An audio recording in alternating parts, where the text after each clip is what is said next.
Welcome to the Autosportradio.com 2019 show. I'm your host, Don Kay. We are live from McGilvery Speedway at 30th and High School in the beautiful town of Speedway, Indiana. Tonight's show is presented by Honda and Honda HPD, the Indianapolis Motor Speedway, the NTT IndyCar Series, and SVRA. Want to make you aware that Saturday the 19th, McGilvery's is having their Halloween party. Karaoke, costumes, and prizes. So if you're out and around, you want to say, what can we do Saturday? Come to McGilvery's, it's party night. And as I mention quite frequently, because I have the problem, if you need your computer checked out, you got to go to Computer Overdrive. It's the home of the free checkup. Make an appointment, call them at 317-328-0766. When you have dental problems, there's only one place to go, and that's the Indy Dental Group. Dr. Jack Miller and Dr. Liz Lewis have the fabulous practice. They're one of the best in central Indiana. For an appointment, give them a call at 317-846-6125. And eventually, I'm going to have tickets for the Christmas Gift and Hobby Show. It starts Wednesday, November the 6th and runs to the 10th. And you can take your kids or grandkids, see Santa Claus, and the elves are working, and all kinds of stuff going on. So I'll have tickets when I do if you want to go. See me. You're welcome to it. And I want to remind you real quickly that when it's time for insurance, do what I've done and a lot of people have done. Call Mike Pardee at VP Insurance. They're located at 5004 West 16th Street in Speedway. They can help you get better coverage for less money. And when he sells you a policy, you have a problem, he doesn't hide. He'll help you. So check it out. His number is 317-248-0070. Now, my first guest is a gentleman that I have been chasing, and he'll tell you that's true. Been chasing to get him here. He's been a crew member on winning IndyCar teams. He was the superintendent of the Indianapolis Motor Speedway. When the Indy Racing League started, he was, I believe you were president at the time. And then you went into race control, which was a real thrill. Certainly not anything like it is now with 75 television screens and 3 helpers. And he is currently president of Harding Racing. And we got to talk about this team. Wow. Please welcome, what's your name again? Brian Barnhart, that's right. Thanks, everybody. It's great to be here. Looks like costume night started early for you. Shut up. Seriously? I don't know what this is. I walk in, somebody's getting old. I'm not sure who it is. Probably me. And I've heard a couple of people at your age, you ought to retire. I should have done that 20 years ago, but I still love it. President. Well, happy birthday. Thank you. President of a race team. That puts a lot of pressure on you because everything that goes wrong, they say, uh-oh, Brian did it. But you guys that's familiar territory. Yeah, that's for sure. that was no change. Yeah, you're right in that sense. How did you get together a team like you had that everybody performed, and you had probably one of the best records in the series? There was a lot of luck to it, and there was a lot of chemistry. You can't plan on that, and the group that we put together, especially as late as we put them together, it was really neat how it all gelled. Really proud to make the change out of IndyCar, where I was, had been there nearly a quarter of a century and really wasn't looking to make a move, was happy doing what I was doing there. But when Mike made an effort to come over, it seemed like a really challenging opportunity, and you kind of go through life in runs, and I was going to decide I'm going to do the last run of mine before I retire. I'm not going to make it to 80 either. But I wanted to get back on the team side, and it looked like the challenge associated with bringing a new team up and doing that was a good opportunity. And then we got really creative in the summer of 18 while we were struggling along with our first full season of running what was Harding Racing at the time. We created a really neat program that we were looking down the road and thinking, what could we come up with to try and get competitive? The way the rules are, again, something that I had a lot of familiarity with, the ability for a team to be competitive is driven in a very large component to mainly 2 areas, and that's shocks and engineering. And the teams spend enormous amounts of money in both of those departments, and clearly not something, and it's all proprietary technology in there as well. So unless you are probably 10-year committed and dedicated and looking at, you know, pushing $50 million for a shock development program over those 10 years or whatever the stupid number would be, it's going to take you forever to get competitive to do that. So we got creative and thought, well, let's try and find a way to become a little bit of a development program for all types of aspects of the sport. Let's develop people, let's develop engineers, let's develop young drivers, let's develop relationships, let's develop sponsors, let's look at being a development team. And so we kind of looked at the Indy Light Series, which, you know, while it struggled a few times in a few years with car counts, it probably doesn't get the credit that it deserves for the quality of drivers that it has produced and stepped up to the IndyCar level. And there was a couple of kids looking at us that we thought, you know, when we identified them at the time with Colton Herta and Pato O'Ward, that we thought both of them would be exceptional young talents moving forward, and probably bit off more than we could chew in trying to establish or think that we could go to a two-car team. But we really actually thought with the youth movement and with the Hispanic marketing associated with the potential around Pato, we thought we'd get enough sponsorship to run them both. And clearly that didn't develop over the wintertime months. But we thought about, let's see how we can get these guys, put them in a car, and see if we can come up with a program that we can advance in 2019. We talked to Michael Andretti about it, and we thought, you know, we could be a nice little placeholder for two young talented kids that he doesn't have open seats immediately on his deal, and get permission from him to run them in ours. And then we wanted to, you know, get something in exchange for that. And he's like, well, what do you want coming back? And I said, I want your shocks. And I thought he was going to die. He's like, no, there's no way on that. And we thought, well, we don't want them. We just want to lease them from you. We just want you to put them on the car for us. We don't want to see any of the proprietary technology. We don't want to dyno them. We don't want to see the curves. We don't want any of that. So we just want to help you develop them. We want to help develop those guys. And it kind of evolved. Michael at that point in time really liked it, and we thought it'd be a good thing. We could, again, like I said, develop young drivers. We could develop engineering. He could develop shock components. And the beauty of that is we became a little bit of a test team for him, because under his current environment, he would have to make 4 of whatever he's doing, because if he's going to make something, he's got to make one for Zach, Marco, Ryan, and Alex.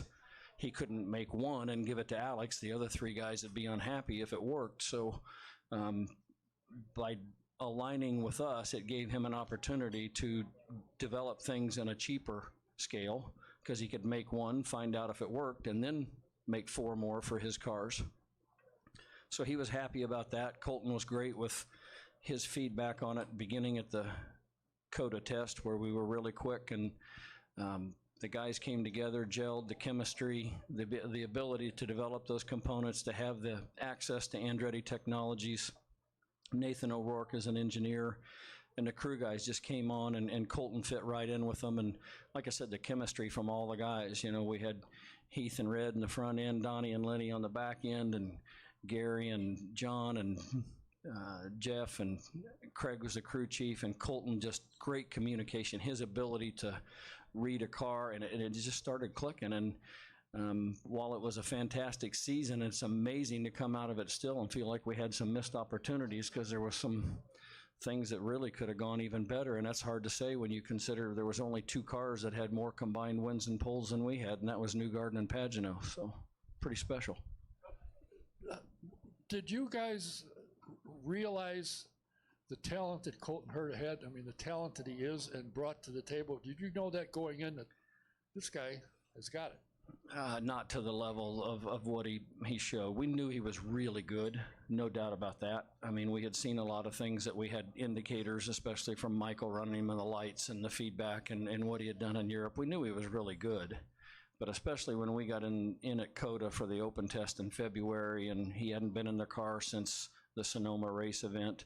You know, that's the other thing that was kind of interesting. When we ran both kids at Sonoma in September of 18, Pato made it to the Fast 6, and Colton qualified like 18th or whatever, and there was a lot of people kind of looked at him and thought maybe it wasn't the right deal, and that was a perfect example of what we were doing. We were trying things that very weekend If the kids had been in each other's car, the same thing would have happened. Just Colton would have advanced to the 6 and Pato wouldn't have, because the development stuff we had on the shocks at that time worked on Pato's car and didn't on Colton's, but it kind of painted Colton with a brush that, and I don't know, maybe that put a little chip on his shoulder, and he wanted to come out and show everybody where he was, and it didn't take very long, because that first COTA open test, we were P1 3 of the 4 sessions.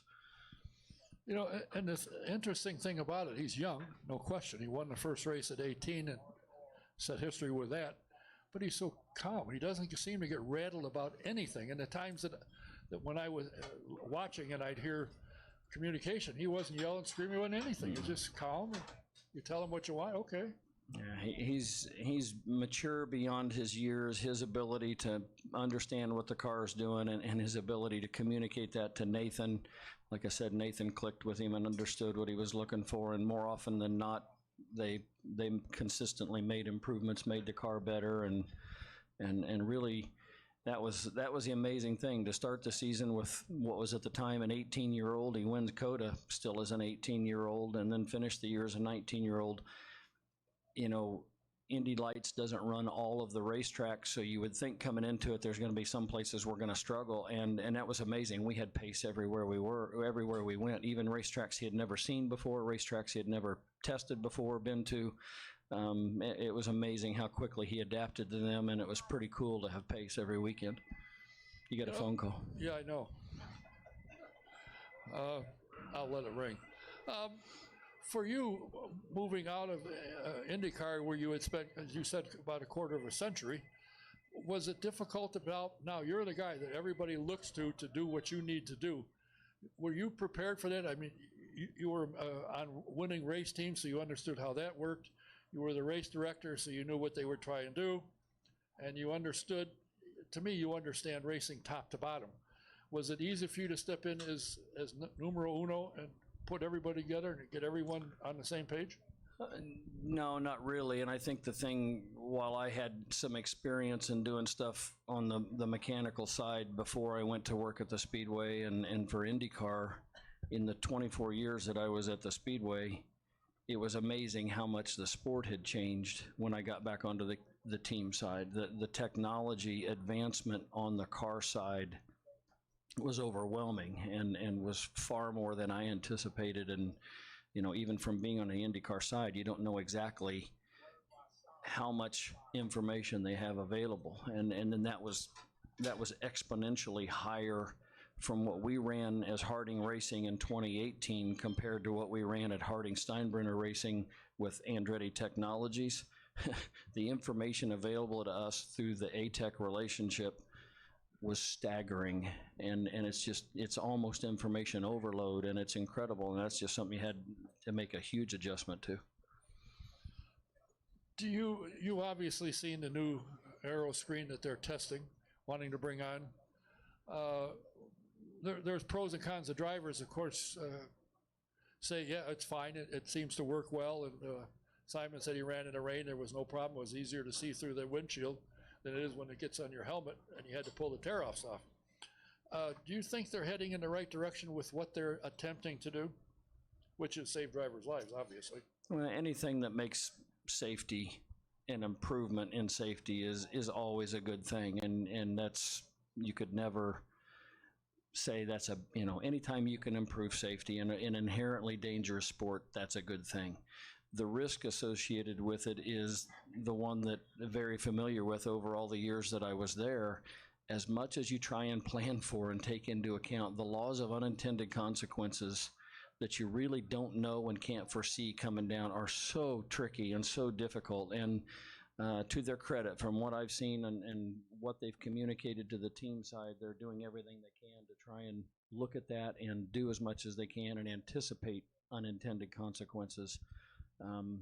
You know, even to the point in the team manager meeting the other day, they were talking about putting tear-offs on it, and it's probably going to have 2 tear-offs, and the directions of where the tabs are going to be, where they're going to place the person, allowing somebody over the wall to pull the tear-offs off of the windshield, you know, because he's going to be between the front wheel and the bodywork.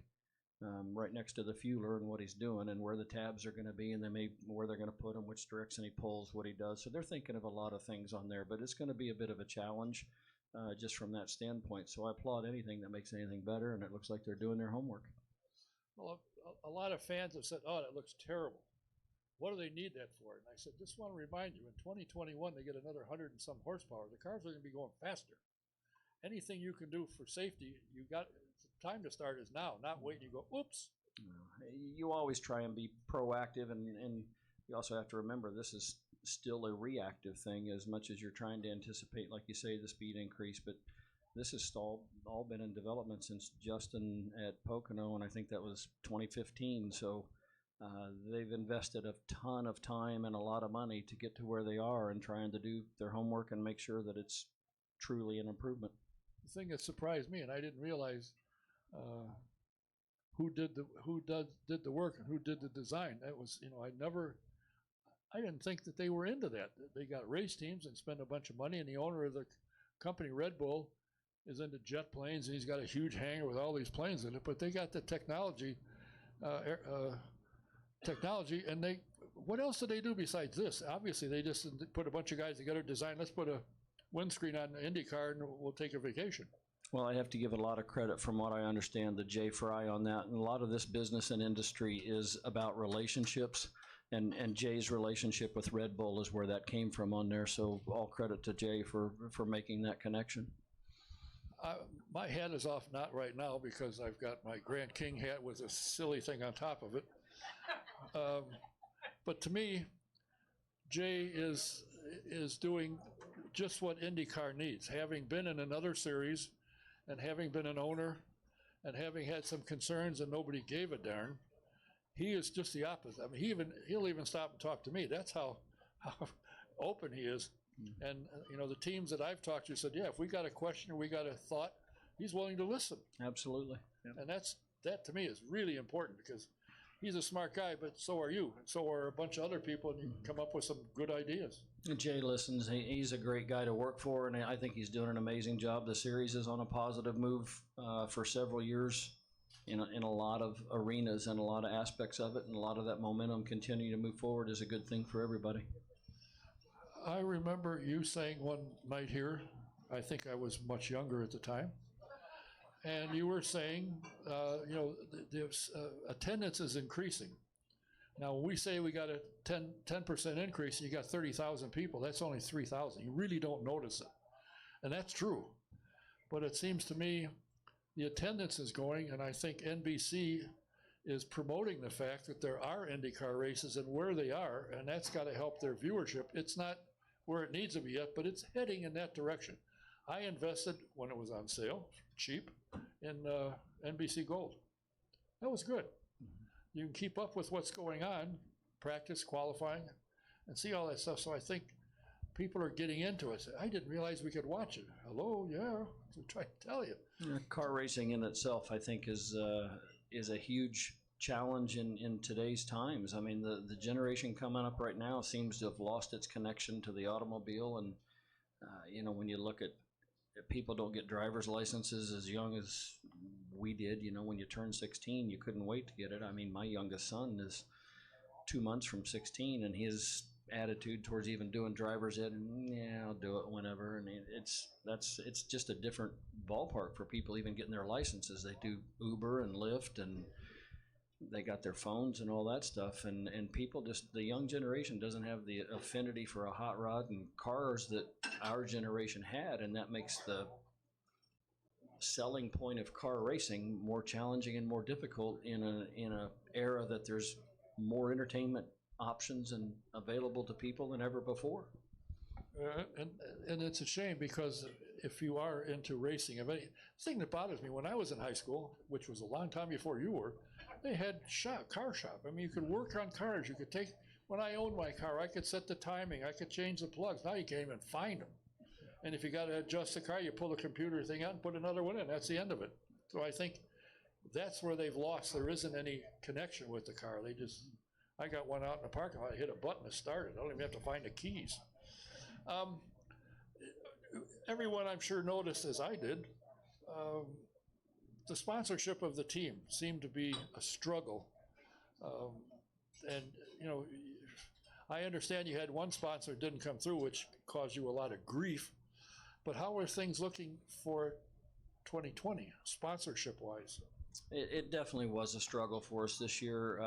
We probably would not have finished the season if it wasn't for a little company called Capstone Turbine Corporation, which came on board with the sponsor that ended up not fulfilling their side of the obligation on it, but it did create an opportunity for us to form a relationship with Jim Krause of Capstone. So they stepped up beginning at Toronto, and really was the difference of why we were able to finish and make it through to the end of the year, and not in doing so. The relationship moving forward with the 88 car moving out of the Main Street offices of Harding Racing and going up into the building of Andretti Autosport is a three-way relationship with Michael Andretti and Mike Harding and George Steinbrenner IV. The sponsorship component on that, they're all making the financial commitment to run Colton in the car out of Andretti's shop. And then all three of them are working hard at offsetting the financial aspect of what it costs to run the operating budget through sponsorships. And there's some advantages, obviously, of doing that out of Andretti's shop with their hospitality that's available to them and the relationships they have with a lot of existing partners, the ability to do that across multiple platforms.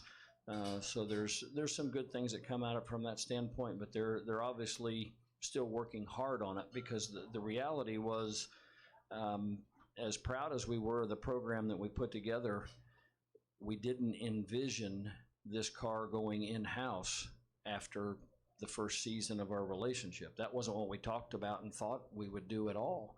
But the reality is it's a compliment to how well the team performed and how well Colton did, because he clearly, through his performance, the team's performance, became a desired driver for multiple teams out there.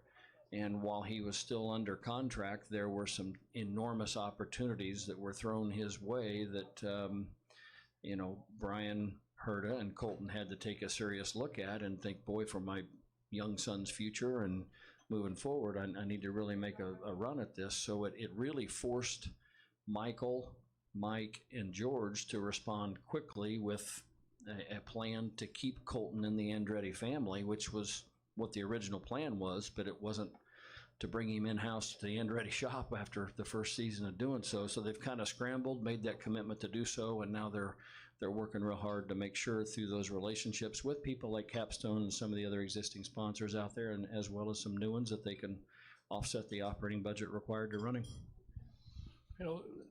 One of the members, I've tried to get Mike here on a number of occasions because I met him, and he said, oh, sure, just get a hold of him. Here's my card. Well, that didn't work real well. Then I went through Liz. That didn't help. That didn't get me any farther. But George has been here twice. Super nice kid. He really, the second time he came, he had a haircut. I didn't know he was here. I was just looking around. Where is he? It's getting time. He said, that's me. Oh, jeez. A nice kid. And very much into racing. And you would think the name Steinbrenner, the entire country knows who that is. That ought to be, you'd think, as somebody who told me, it's automatic. Somebody say, Steinbrenner, sure, how much you need? Hadn't happened, I don't think, has it? Yeah, and I don't know that I really know the answer why. We certainly believed and thought, and still think that in the long run, I think it will be a good component of having that relationship. But I think there's also sometimes, it could maybe work the other way. Maybe some people look at it and go, well, that's the family that owns the Yankees. They must be wealthy enough. Why are they asking me for sponsorship dollars on a race car? I don't know. Maybe that's the case or not. The reality is, the way racing is and our television package and the value of the race teams, it isn't as much about sponsorship. It's more about business-to-business opportunities that need to be created, and that's the key to that. And because of that, the connections that they have, the well-known name that they have, it will bear dividends. It is not an easy process to do it. There's probably not a lot. And if you talk to the Doug Bresnahans of Andretti and some of those, they'll talk to you and tell you that cultivating sponsorships is usually a 12, 18, 24-month process. So that's kind of right where they are right now. Now, in the article that was written by Marshall Pruitt, you had said, among other things, taking inventory. You're interviewing all of your crew. Are you anticipating taking part of them, and then Andretti has some? Or are you going to try and get all of your guys if they're available, want to go? Well, the car going up there, again, because the team and the car performed so well, they're all going to get an opportunity. They all have had an opportunity for an interview up there. The challenge associated with it, when you look at Andretti Autosport, Michael is so committed to car racing, auto racing on all levels, is one of the most supportive owners in IndyCar history with what he has done over the years. I think that's one of the things that I've always respected about Michael so much, is his willingness to do so much in the sport. The fact that he runs 4 cars full time, the fact that he runs a 5th and sometimes a 6th car at the Speedway. He's stepped up and promoted races, whether it's been Baltimore or Milwaukee when the series is needed on the promoter side. He's also supported the Road to Indy program with multiple, whether it's been F2000. He's been in all 3 levels of the Road to Indy program, currently running, 2 years ago, he was running 4 lights cars, 3 this year. He's got aspirations to go back to 4 again next year. So you look at Michael's facility and the number of employees that he has and the number of cars. He's involved with Formula E. He's got rallycross cars and all that kind of stuff. It looks like he's got probably between 150 and 160 employees under the roof now. And I don't know what the future is of some of those other race programs that he's running, but by moving the 88 car in-house with him, he's got a lot of people already up there that he can help staff that car with, but also recognizing the chemistry as well as the performance of what the 88 did this year. He certainly interviewed everybody, and it looks like a good percentage of them have already, several of them started up there today. And they'll continue evaluating more as they go forward. More than not are going to get an opportunity to join the 88 up at Andretti's shop. Whether they stay on the 88 or go to one of the other programs, don't know. I remember a few years back, there was a gentleman who I think had worked for Michael, and he left and made the statement that Andretti hasn't any money, he's going to be broke. Well, somehow that didn't happen. And when I heard it, I said, you got to be kidding. I mean, look what they're doing. The man's not dumb. And if he starts acting dumb, his dad will kick him. So that'll straighten that out. But, to have said that, and then look what he's in. I think there's only 1 or 2 series in the world he's not in. One of them's Formula One and NASCAR. But he's in everything else. It doesn't matter. And he although he makes most of the IndyCar races, if not all of them, he has missed 1 or 2. He's at Formula E somewhere or whatever. But well, his dad is probably the single greatest ambassador of the sport of racing worldwide, and Michael's passion for racing is evident when you look at, like you say, his commitment to all those sports, the number of people that he employs. It's pretty incredible, and I think a lot of people ought to respect him for what he does there. Oh, no question. Can you imagine how tired he is on a Friday when he's signing all those checks? Holy smoke. And it's interesting. I mean, you see a lot of them will talk about, and they start their days at the shop up there at 7 in the morning, and a lot, Rob Edwards told me the other day, he came into his office at 6:30, and Michael was already sitting in the office waiting on him. So he's in there on a regular basis and heavily involved. I've heard he's one of the first in and one of the last out. Yeah. Now, you have been president or are president of Harding Racing. Are you going to remain president of this new organization that moved? No, with all that's going in-house up there, one of the things with the economies of scale of multiple cars up there, you don't get redundancy a lot in the management positions up there, and they're incredibly well staffed, as we talked about with Michael and J.F. Thorman, Rob Edwards and Josh Freund and Ziggy and all of them that are up there. So there's probably not going to be an opportunity initially, at least for me to go up and join that operation. So I'm going to focus on and making sure staying with Mike Harding, and if something can develop with Michael down the road, that'd be a great opportunity and one that I would obviously have interest in. But right now my obligation is to try and help Mike Harding with trying to obtain the sponsorship we were talking about and offset some of the investment that he's got for his portion of the 88 car. Yeah, and I understand. He's got a pretty good chunk that he's been supporting since he got this great idea. Let's have a race team. Exactly. There's some good drivers, as you pointed out, coming out of Indy Lights, and from 2000 moving up and Pro 2000 moving up, but there's some good drivers coming out of Indy Lights. It doesn't look like a whole lot of seats are available, but I'm sure with Oliver Askew and his 1.1 million, he'll get three races from somebody. Where do you see these guys able to go? Well, one thing about it is, Colton's performance this year, all that does is help bolster the Indy Lights. That shows that while it can be a series, it struggles sometimes with car count. It looks like it's going to have an increase in car count for 2020. Jason Penix does an awesome job with that, and Dan Anderson. And then, they got the Chris Griffiths test this weekend at the Speedway. It looks like Indy Lights car count is going back up next year by a significant amount based on early winter indications here, which would be a good thing. But even with the lower car count, when you look at the performance that Colton did coming out of there, it still validates that series.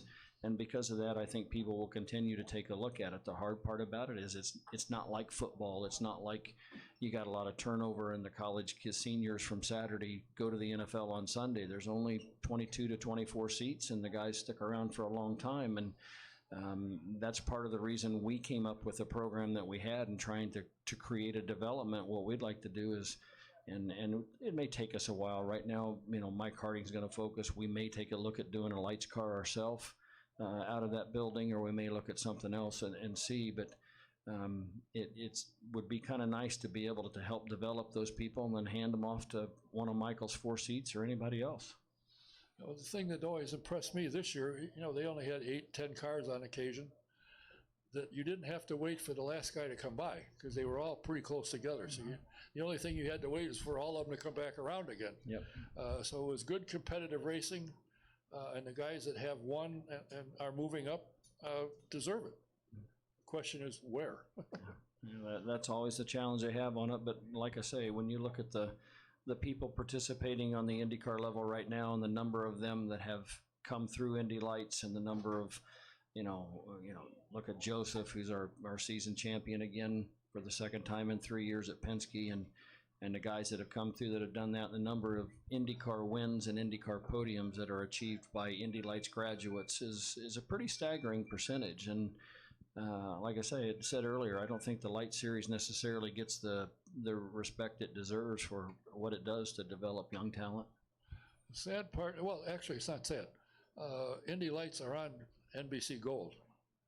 However, I didn't realize that USF 2000 and Pro 2000 were on. If you go to IndyCar, racecontrol.indycar.com, it's there. And I didn't know that until halfway through the season.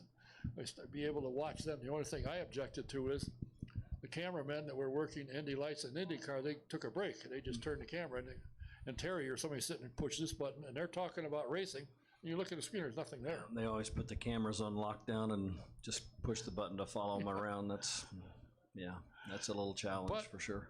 At least it's getting out, and I think, to me, and I try not as much as possible get Indy Lights guys in there so people know who they are. Because it's always irritated me that they'll try and run Indy Lights at 9 in the morning and IndyCar runs at 3. Now, if it were me and I'd watch the race, I'd be crocked by 3 o'clock, because what else are you going to do? You go out and tailgate. Poof. So I understand Davey is staying with the program. What is going to be his status? I think originally you brought him in as a driver coach for Pato Award, if I'm not mistaken. Yeah, Davey was going to run Pato's car, and we had to cut back to one car. He's stuck around, and Davey's been a valuable asset to what Mike Harding has put together, and he's going to continue along the same lines and work hard to try and create something to generate some sponsorship. Well, if anybody can do that from a driver's seat, he's been successful. His King Racing, King Wing series he's got. Kingdom Racing has been a partner of his for a long time, and Davey's done a great job. He had a long-standing relationship with HP and did a great job bringing them on board, so hopefully he can find something else. I'm sure he will, without question. It sounds interesting what you're doing. I hope, for me personally, that you stick with the race team, and when your good buddy comes up to you with a microphone, you're standing there to say hello. So I hope it works out for you, that you can stay there. And I got to tell you, what you did with that team and the team that you guys put together and what you did this year was astounding. Thank you. Phenomenal. We're really proud, because it was kind of one of those great feel-good stories of the season. Came out of nowhere, kind of blindsided everybody, and to have the performance that we did. I think there were 16 times that we were at the end of either a practice session or qualifying that we were P1 or P2. That's just kind of amazing for a one-car team. Granted, we had an affiliation with a large team, and we were getting the engineering support from them, but we're kind of off on our own out there, and doing that with a team that was thrown together. We had crew members. We were scrambling for crew members in mid to late January, and to come up with the quality of guys that we got, and then to have the results, like I said, to only have 2 cars have more combined wins and poles, to be at the top of the grid as often as we were at the end of practice sessions, be fast everywhere. It sure made it fun going to the racetracks, that's for sure. And the number of fast sixes he made, too, that was kind of astounding. I mean, the kid has got the talent, and what impresses me, when you talk to him, it's like you're almost got to, hello. You know, he's just so laid back, so calm, He's nothing like rattles him. You know, I look at guys like that, and they're like a cat. They're either fighting or they're sleeping, so.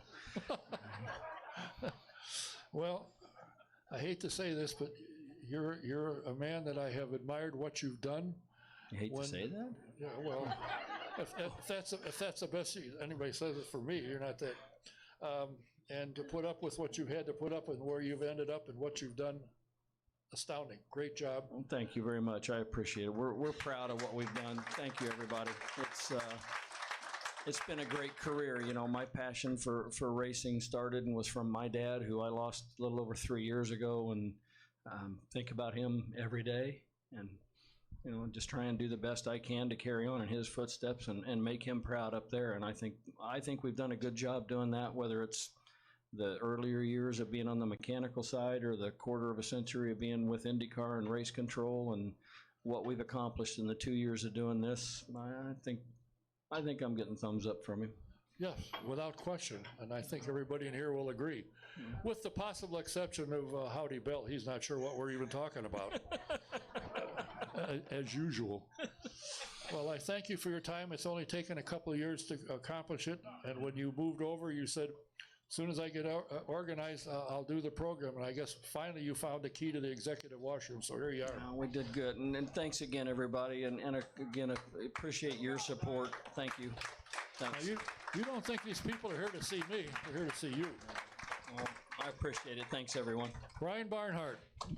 Thanks for coming. My other 2 guests are here, and they can start finding their way up here. Danny. Leave Eldon alone. He's here. Might have to, say something to him to keep him awake. Thanks for being here. Tonight's show is also presented by Sam Pierce Chevrolet. It's on I-69. You go north to exit 234 and go south a mile, and you will see Sam Pierce. And if you don't see him, you'll see the biggest flag in the state. So check him out.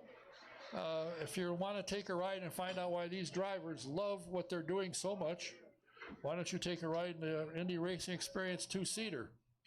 You can make a reservation by calling Shonda at 317-243-7171, or you can go online to IndyRacingExperience.com, find a date that works for you, and sign up. And in the promo box, put SJ1, and you will get 50% off. Do you like vintage cars, vintage racing? Come on up, Bob. Bob? I'm sorry, did I awaken you? I'm sorry. I know Sherry and Janae are quite attractive, but come up here to the old ugly guy. If you like vintage racing, you got to subscribe to the Speed Tour magazine from SVRA. Just go to svra.com and subscribe. It's a great magazine. I subscribed and got them. You'll love it. The stories are great. Some of the cars you knew as a kid, you'll find out they're still out and running now, so check it out. And if you need a limo ride, you got a group want to tour some shops, or you want to buy a vintage car, you got one need it restored, there's a shop that can do both. It's called the Grand King Shops, which you see I promote here. If you'd like to take a tour, you can get 6 to 8 people. They'll pick you up wherever you are, and they'll drop you back. In the meantime, they'll tour a couple shops for you. Or if you need a car restored, you want to buy one, they're the place to call. Call the Grand King Shops. Talk to Bill. You can reach him at 317-820-3595. I have 2 gentlemen up here that I hailed By the way, where's Dr. Mark? What happened? He said, "Oh, I'll be there." Where is he? I thought he was going to be here tonight myself. Is he under a table, Dr. Mark? Anyway, sitting on the far end of the table is a gentleman. You can move that thing out of your way. It's my coloring book. Hiding behind it. Yeah, hide it. It's my coloring book. Thanks like to Little Rush. I like your headgear, by the way. Oh yeah, I just got a call. I got an offer from Burger King. This gentleman on the end of the table is a 30-year or more journalist in motorsports. He wrote a couple books you may have about some guys you may have heard of. I think one of them is Bill Vukovich, one of them is Troy Ruttman, and I can't remember, Jim Hurtubise. And if you haven't read him, you should. It's good. He is also on the board of IRMA, and they've got something coming up here in a couple of weeks we're going to talk about. So please welcome Mr. Bob Gates. And the gentleman sitting next to me, I invite him every so often because I feel kind of sorry for him. When I first met him, he was working in the fab shop for Dick Simon Racing under the thumb of Eldon Rasmussen. He survived that. Got into education. He now runs probably one of the best and highest rated motorsports programs anywhere in the country. He works for the former governor, now president of Purdue University. He's got a school that's unbelievable. I want to find out more of what he's doing. Please welcome Mr. Danny White. Dan, when you were with an apron and your hands dirty and smoke coming off the welding machine, did you ever think you'd end up having a motorsports program at Purdue? No. Oh. What made you move to that? How did that come about? Well, actually, I was working with the Soapbox Derby. Yeah. We were working on a front-to-back two-seater Soapbox Derby car. And Purdue come down and wanted to take over the project. I went to Purdue, went up and worked, volunteered for about a year and worked on the project.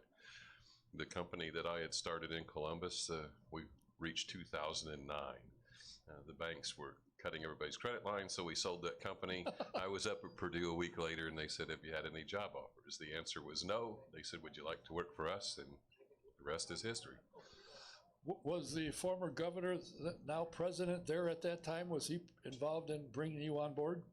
No, he wasn't there at the time, but about a month before he became president, we sat right over there at that booth and talked all about it. I believe that was the last time he was here. Yes. He left the governorship and went up and took over some school up north. Yeah. And he told me, "I'll come down. Absolutely. I'll be in Indianapolis. I'll stop." Remind him of that again. I will. Again. Tell me about your program and how it started and where you are now, because I know you're running events around the country. Well, where it's at now is we started in 2010, we got a grant from the Obama administration. We started the collegiate side of the EV Grand Prix.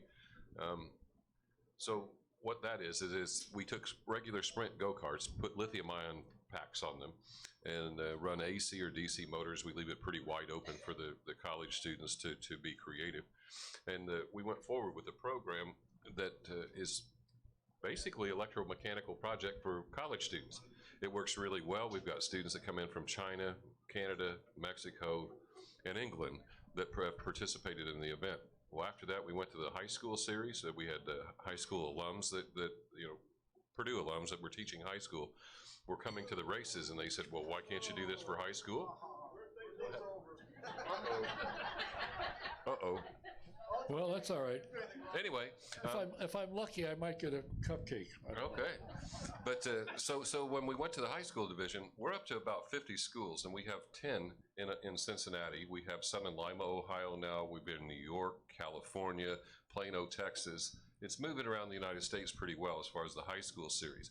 It's a college and career readiness program that when they're done with it, I mean, they are definitely, it's for the kind of the 60% of the student that's in the middle that the teachers really don't pay a whole lot of attention to, but we do.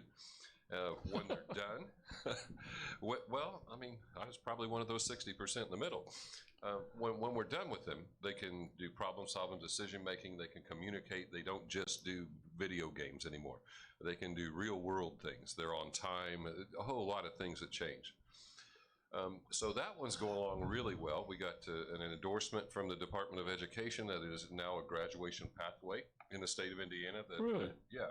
So we have a motorsports go-kart program. The electric high school program is a graduation pathway with the Department of Education, and it's been certified as such. So then, as we're moving forward with technology, everybody knows about electric and autonomous. I mean, I'm sitting here talking about electric go-karts, but why ain't I talking about autonomous? Well, I'm going to. We launched we launched an autonomous division last year, and it really didn't go as well as what we thought. So what we found last year was we had 6 autonomous go-karts show up to the Indianapolis Motor Speedway. 1 made it around the course. They all looked really good. But what was missing was like the professor of autonomy, grad students that were at a higher level. So this year what we've decided is, as we backed up, they have to have a professor assigned to the program. They have to have a grad student as the advisor for the team. And then we expect about 35 autonomous karts this year. Already we have, let's see, Georgia Tech, Texas A&M, Cornell, Illinois Urbana, of course Purdue, and several others. And of all things, little Anderson University won the competition last year, and they did make it all the way around. Kind of embarrassed my boys a bit, and they needed it.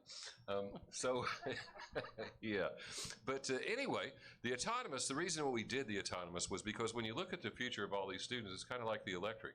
That's the world they're going to go into. Hopefully, I know everybody sitting in a room thinking, oh my, autonomous is going to be probably the most boring go-kart racing I've ever seen. Well, maybe the first year, but after that, what we want to do is we want to pit a top driver against the AI systems. So long term, that's what will happen with autonomous. You'll have your autonomous race, you'll have your petrol race, and at the end, we'll take the winner of the petrol, the winner of the AI. Who can beat who? How many students do you have in a year in your program at Purdue? About 600. I remember when I asked you the first time you were here was like 20. Yeah, Something yeah, like yeah, that. and it's up to about 600 now as far as involved in motorsports at the West Lafayette campus. And if I'm not mistaken, you get internship for some of these kids that want to go on at IndyCar for the summer. They can come and be a part of a team. Absolutely. And so what I do a little different, you had mentioned George Steinbrenner a little while ago.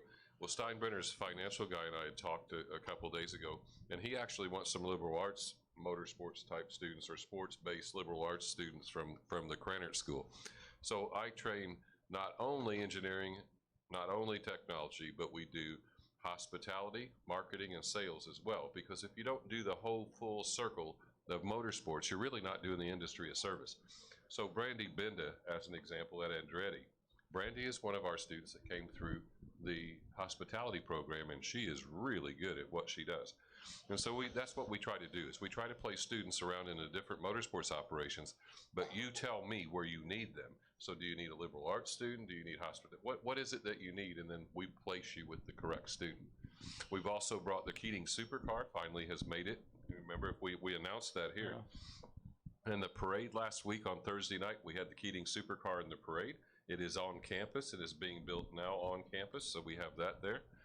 So things are going along pretty well. And FYI to everybody in the room, I moved into the Speedway Works building, which used to be the old USAC building. So if you ever need to come see me, I'm on the first floor. You don't have to climb the stairs or take the elevator? Nope. Oh, boy. You must... I'm old, Don. I got a first floor office. I didn't need all that. Bob. Yes, what sir. got you, were you a writer as a kid and you thought, well, this sounds kind of fun. I think I'll write about motorsports. Well, I was a reader as a kid, okay. read a lot, and followed racing a lot. And, how did you get into following racing? Well, I grew up around Indianapolis, so, you know, either we're into basketball or into racing, or maybe a little of both. I see. And you spent about 30 years as a journalist in Yes. motorsport. Who did you work for primarily? Primarily, well, I started with Open Wheel magazine. But it's still around. Yeah. Well, no, it's not still around. But, it's still around. It's on my shelf. Yeah, yeah, exactly. As collector's items, yeah. Right.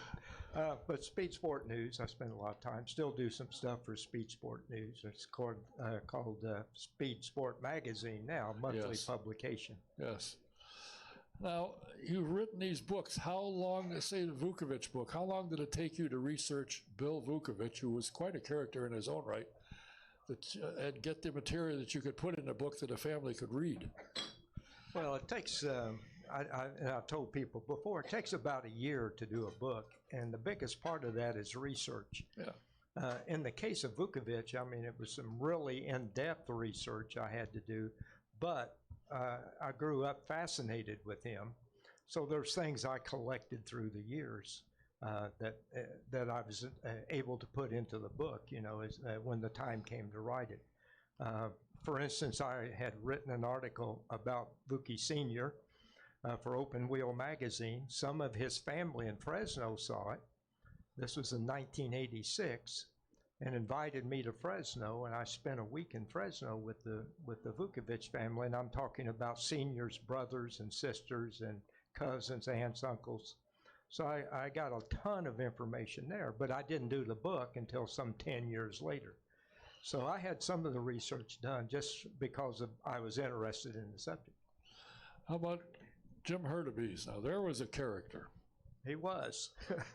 He was. In fact, I think Eldon's still mad he missed a shot at qualifying because Hurtubise running up down on the main straight complaining and Right. whatever it was, Right. and Eldon missed a shot at qualifying. Well, that's right. I think John Martin tackled him, didn't he? And he talked about the Grant King shop, and they have John's suit, driver's uniform with the knee wore out of it where he tackled Jim Hurtubise that day.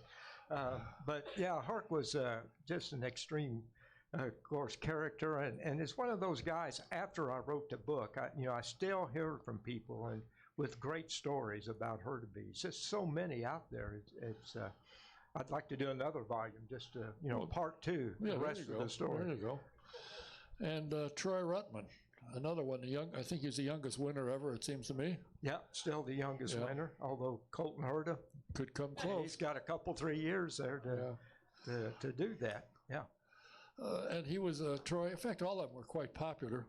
Some for different reasons. Hurtubise because he was a yo-yo was popular. But now, in your later years, you don't write quite as much, I'm assuming. You somehow get involved with Brian and Dr. Mark with Irma. Now, there's one reason I can think of right off the top of my head that you got involved. Sherry. Well, actually, Sherry got involved later, so I think I'm the reason she got involved. Well, it No, could I be. shouldn't say that. That could be. I shouldn't say that. When I talked to Mark Utzler, he said, I can't make it, but we may be there. I said, if you can't make it, why would you be here? Well, obviously he's not. So that, Right. And we'll send Bob. I said, okay, we can do that, but there's one other thing you got to do. He said, what's that? I said, send Sherry with him. Hell, if I got to look at Bob, I'd rather look at her. So she's here. Well, tell me about Irma. I think you went out to Fresno when they put the Vukovich marker up, did you not? I was not able to go to Fresno, but I was one of the lead people on that. And you asked about Irma, and we're nearing 50 markers, historical markers. For those of you who don't know what Irma is, thank you. Our goal is to memorialize and to commemorate all the history about racing, originally for Indiana. And of course, Indiana is very rich in racing history. But we become so popular doing that, or our projects become so popular, is that people nationwide have been asking us about doing something nationwide, which we started this year. We did a marker for the Bettenhausens in Tinley Park, Illinois. The Bettenhausens still own Tinley Park, I think. Still Good own Tinley grief. Park.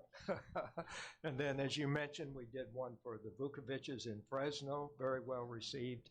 And in November, we're going to do one for Johnny Rutherford in Texas.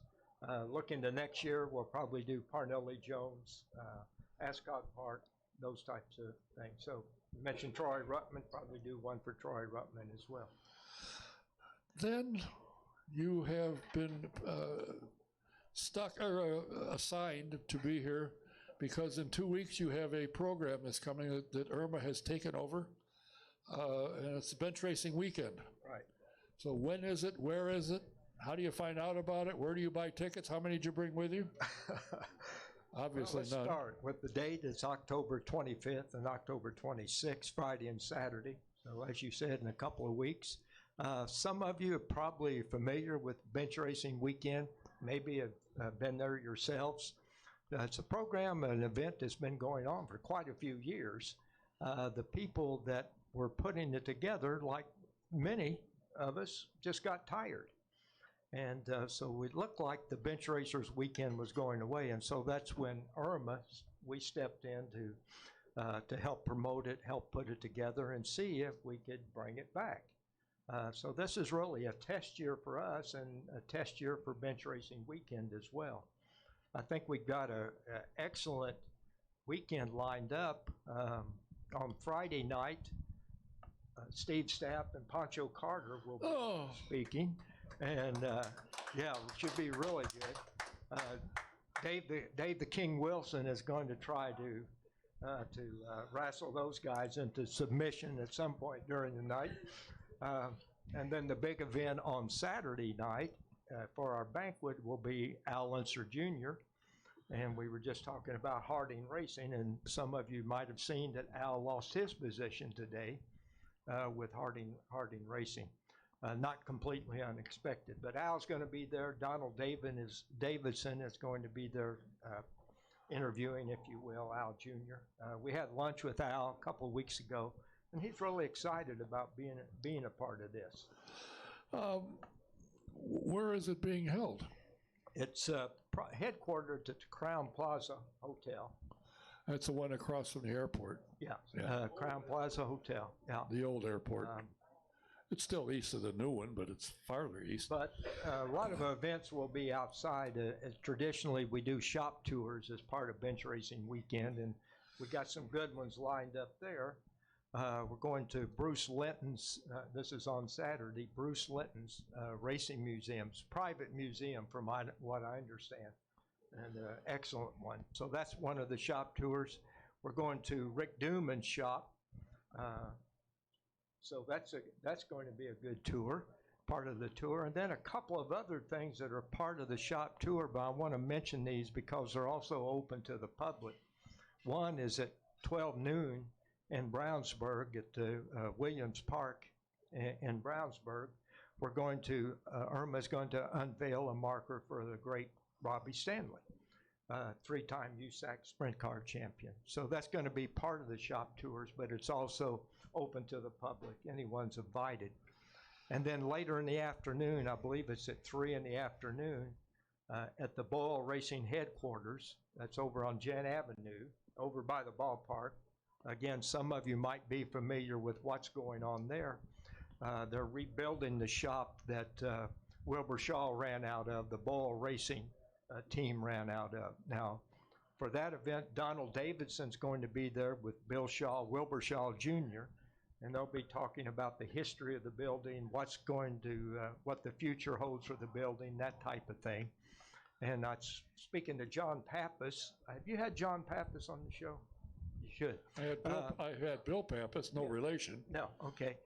Talking to John Pappas, he's thinking they might bring, well, they have the Boyle Hauler. Some of you have seen that around. But also they have an exact replica of the Maserati, Wilbur Shaw's Maserati, that was reproduced with the permission of the Indianapolis Motor Speedway. So he might have that there. They purchased that whole neighborhood, so Bill Shaw might be driving the Maserati around the neighborhood as part of that event. I suggest if he is, don't go. No, I'm only kidding. So it'll be something to see. So how, if coming from out of town, you have special rates at the hotel, I trust? Yes, we do. We still have special rates at the hotel. I think until the 17th, I believe, is when the special rates run out. But you ask about pricing. I can do the price rundown if you would like. But you can get all the information on the Bench Racing Weekend website, which is... And it is? IndyBRW.com. Pretty simple. I could even remember it. IndyBRW.com. So can I. IndyBR, yeah, okay.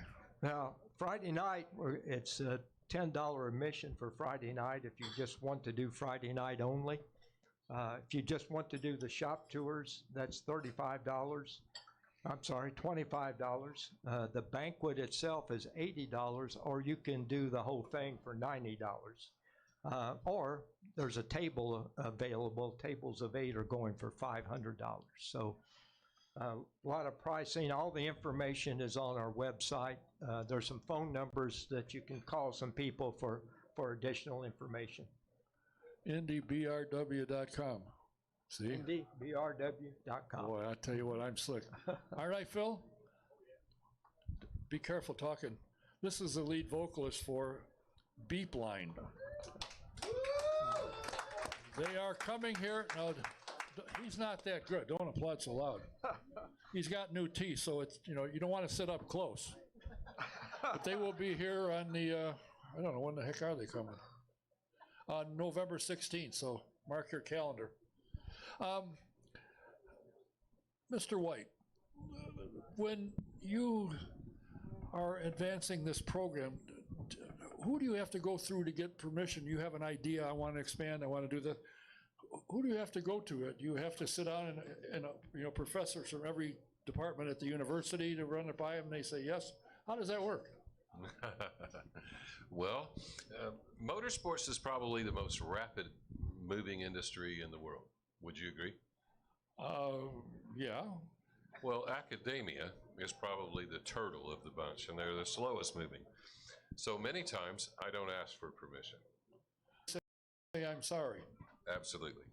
So I have a certain authority level that what I can do as I move forward with programs, and I know where that limit is. And when I go over that limit, I go to the provost. If it takes more than that, then I go to the president.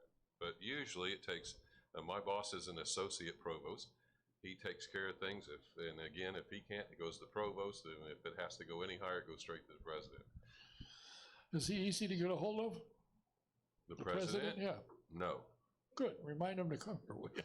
He's not easy to get a hold of. My boss is more accessible, I think, than the president.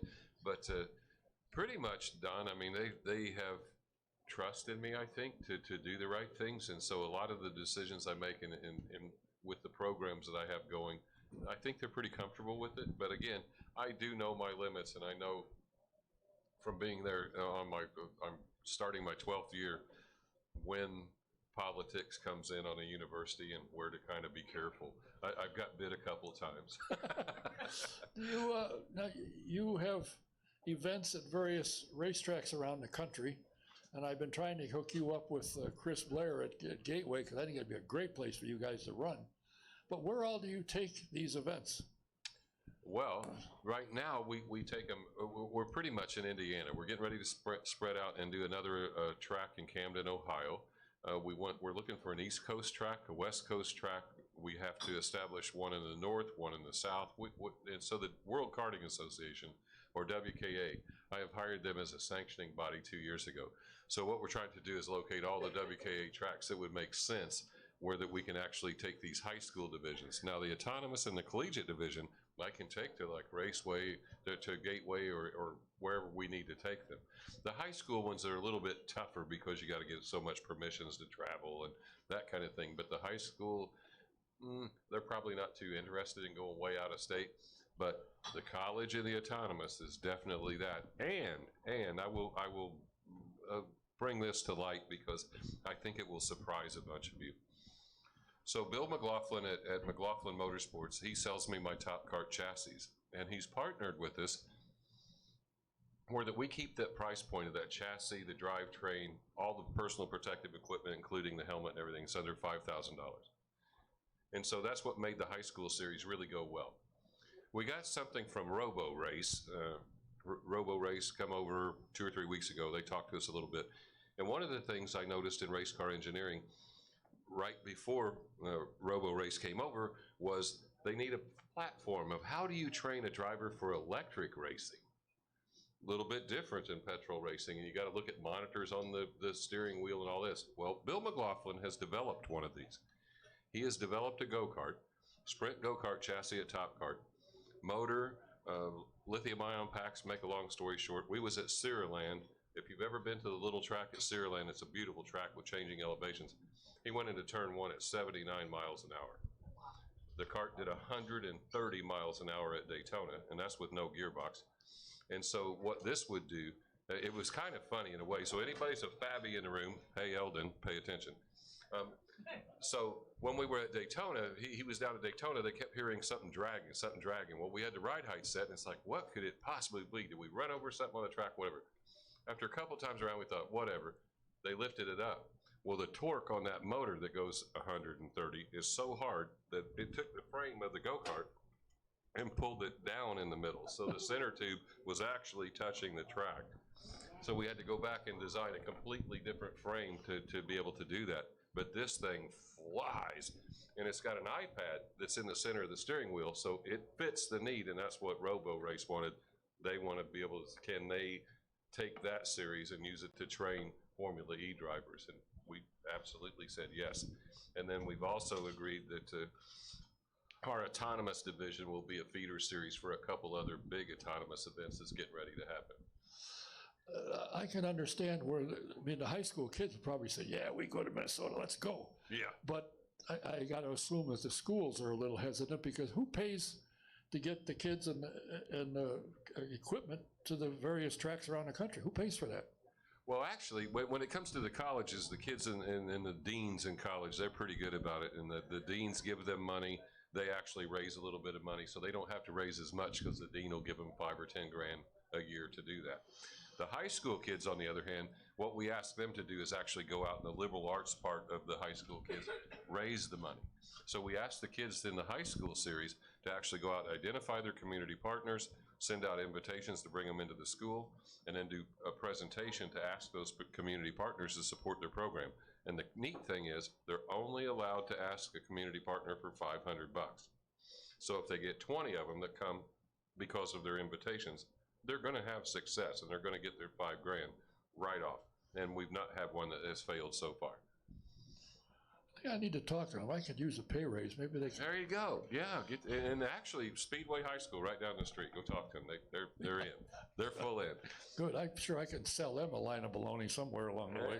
I've been doing it here for 35, 40 years, 50 years. Bob, it's my understanding that what you guys are doing and have done is attracting attention. There's water between here and other countries, and you're getting attention over in Europe. Yes, we are, of course. With the internet, social media today, it's, the word gets around in a hurry. Our Facebook page, we have probably 15,000 followers on our Facebook page, which I post a ton of stuff about vintage racing, racing back in the day, and that type of thing, which everybody seems to love. But I get a lot of comments from people in Australia, New Zealand, places like that, England, South America. So yeah, there's some talk and some interest in maybe carrying the same program internationally at some point in time. Can you see Dr. Mark flying over the ocean going to Europe? Well, I suppose. Can you imagine taking Howdy Bell there? You'd have to get a gurney. You're picking. Oh, you're a little late there, buddy. You're picking on Howdy a lot, but he does. Howdy's also a board member. I didn't want to mention that. I didn't want to ruin your organization. And he's often the host for our events. So. You notice when he's host, I'm always there, front and center. Right, yeah, right. Okay. So, again, your event is the 25th and 26th? 25th and 26th of October. See, I said that right. See, Sherry? I get her stuff. She sends it. Somehow I get it. I don't know why. Well, you're important. Oh, yeah. Important? Yeah, okay. And it starts, now, in the past, before Chuck and Ann took over, they used to have a room, and they'd have a guest. I mean, I remember Wanda being there, and you couldn't get in the room. They had various speakers. Are you guys doing that same thing? Well, our speakers that I mentioned will be in various rooms, of course, and then we'll have some social events going on throughout the day. There'll be cars on the display. I should have mentioned that the Indianapolis Motor Speedway Museum is sending one of the 1940 era Novies over. And see, this started, Bench Racers Weekend started in Chicago years ago by Duke Neyland and Emil Andrews. Emil Andrews and Yeah. Cowboy O'Rourke. Cowboy Oh, boy. O'Rourke. What you wanted me to jeez. So in commemoration of that, the Speedway is going to send the Novi over. So there'll be a lot of movies will be going on all the time. Those types of things will be taking place throughout the weekend. Well, I think if you talk nice, Beeline might be able to come over and do a couple of tunes for you. Yeah. Yeah. The lead singer's right here, sitting next to Stephanie. I've been told no more Fluffy, so it's Stephanie. I've been shot down again. Can I say? Well, I've been to, I think, a number, I can't remember how many. I think I didn't go last year, but I've been there. It's a fun night, day, weekend. I go out and wander around, get people's way and stuff. So if you get a chance, stop on by. It's a fun time, 2 days, have a good time. And maybe Dr. Mark will show up there. I think he's going to make an appearance. Oh, boy. Yeah, remind him the appearance he was going to make here didn't go so well, so Okay. maybe he'll make it. So good luck with that. And again, what's the website to get all the scoop? IndyBRW.com. There you go. Make sure you remember. Or you can go to our IRMA Facebook page, and there's some links there as well. Really, Irma. I've mentioned it. We're going to talk about Irma. What'd she do? Nothing that I know of any interest. Tore up part of the United States there a couple of years ago, didn't she? Yeah, actually. All right. I want to thank you and wish you well. And Thank you. I told Mark, I said, you're a little out of my, he said, oh, just get a sponsor. I said, how about you? That didn't go over well either. So if you get a chance to go, it's a lot of fun. A lot of people that you haven't seen a lot of, you can go out and chat with them. Maybe Janae will be there and you could get your picture taken with her. She loves that kind of thing. I think she's planning on being there. Yeah. Thanks for coming, Bob. And if you haven't read Bill Vukovich, Troy Ruttman, or Jim Hurtubise's books, get them. They're good. They're fun to read. They're a good read. Danny, what can I say? The first time you were here, you were struggling with, I think, less than 20. I can't remember. It was a low number, and you were just getting going. Now you've got 600. It must have gotten so bad you got an office here, so you don't have to put up his stuff up there. That's right. That's right. I did get an office here, but to be honest with you, Don, I really like it there. The Speedway Work Center, I'm very impressed with it. It puts me in the middle of where I need to be. One of the things, though, if you're okay with it, I'd like to come back sometime in the spring. I mentioned it the last time I was here, and I'd like to follow up with it. And what I need is I could use some assistance when we do the EV Grand Prix at the Motor Speedway. If there's folks in the audience that would like to help me a bit when we get to the Speedway with helping to organize the kids, get them in the right position, you know, if they've got issues with the mechanical parts of their cart, whatever, I could use all the help I can get when we get there because it's getting so big.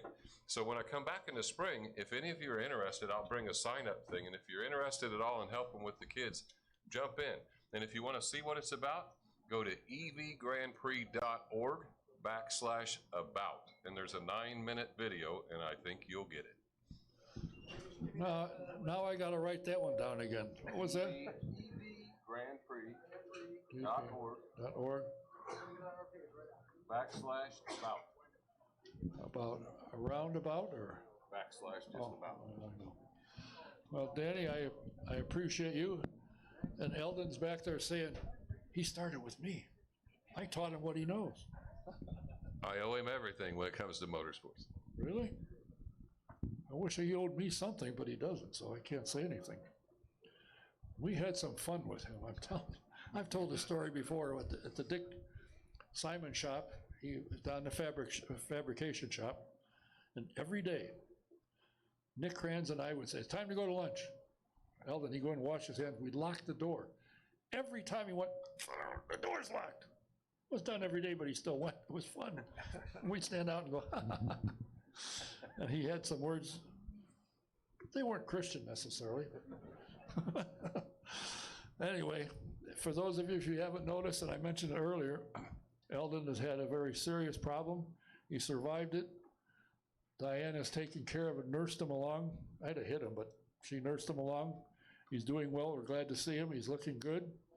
and he was taking nourishment, so that's good. Welcome back, Eldon.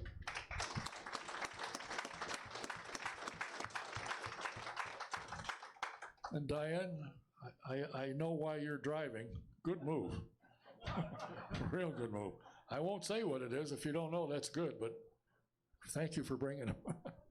All right, I want to thank Danny White and Bob Gates. Interesting program, and of course, Brian Barnhart, and it's going to be fun to see what they do and how they do it, how things work out. I also want to mention this Saturday, they had the pet adoption out here on the patio, and it worked a little bit, but they were telling me that they have problems. They owe some money to veterinarians who take care of the animals, and they're all set to go to give them the shots and put that little chip and everything that needs to be done.